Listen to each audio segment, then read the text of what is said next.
Hi, this is Jonathan Rosenhead, the Jerusalem psychotherapist. This week's Torah and Psychology post for Purim and the war in Israel is going to focus on happiness and certainty.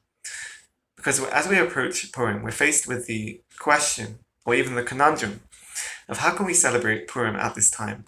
How can we celebrate a Chag which is focused on happiness, focused on joy, outward expressions of simcha, when we are entrenched within a period of time which is so filled with anxiety and stress and trauma and grief and depression and mourning.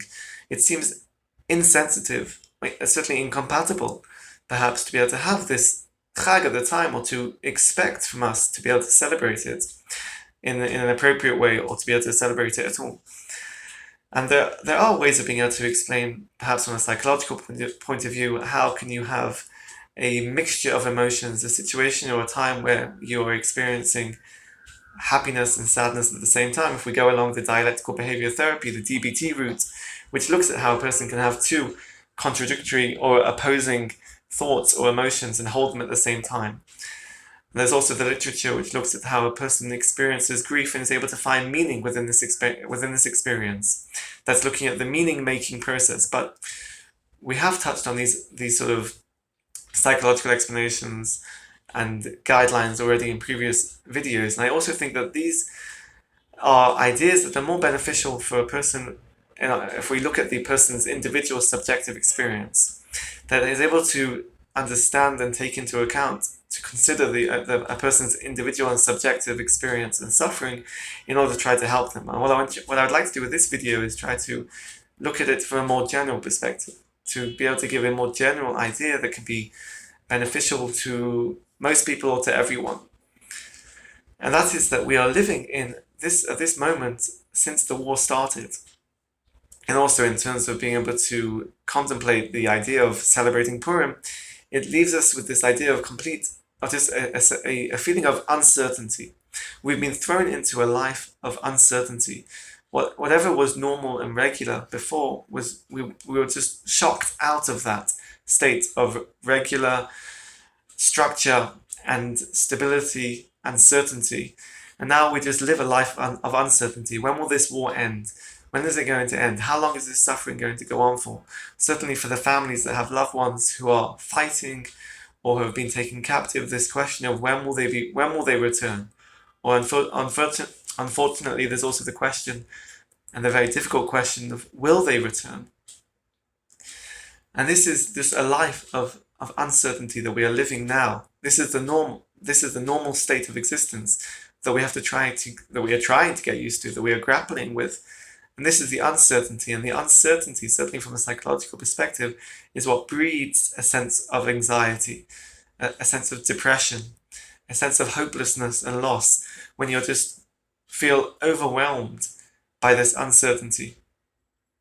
And what we want to try to do with Purim, despite the uncertainty and despite the sense of uneasiness, we want to try to tap into what Purim is about. And I think Purim, there are parallels between what happened at Purim and what we are experiencing at the moment, in terms of Hamas trying to wipe out, or give this impression that they can wipe out Israel, and what Haman was trying to do. But Haman and the story of Purim, what we are celebrating, is that even if there is Hester upon him, even if we feel that Hashem is detached and we are uncertain, we are living this. The Purim story is a story.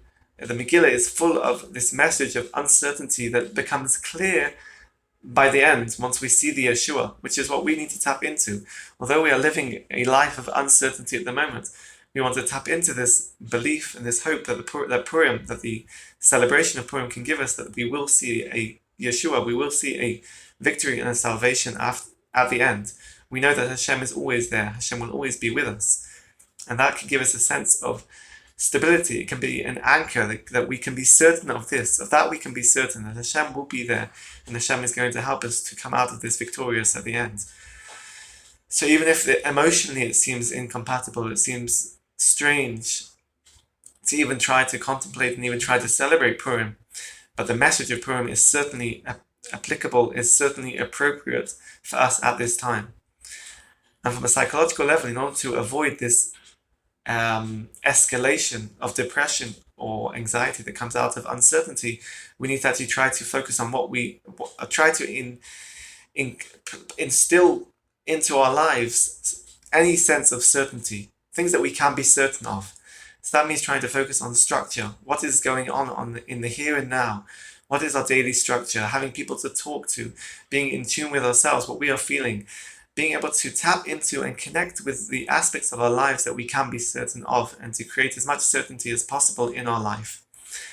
And this is what certainly the ideas of mindfulness and meditation try to teach: the focusing on the here and now, the focusing on what is going on in the current moment, rather than being washed away by the thoughts and emotions of what could be and what is going to happen, and the worries and the concerns.